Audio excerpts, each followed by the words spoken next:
we need to register you as a student to use Autodesk software, because that's the software we use to create your models for your 3D printing.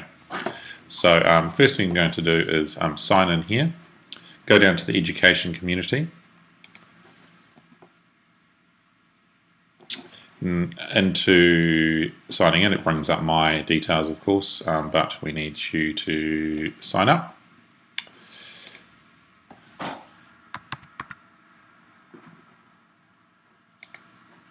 New Zealand, and you are a student, and just put in January the 1st and your date of birth. Of course, put in your birthday. Put in your details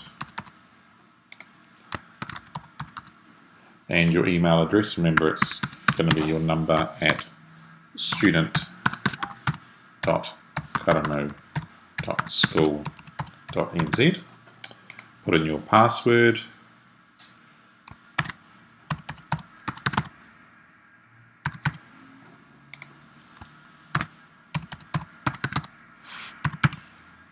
Agree and sign up.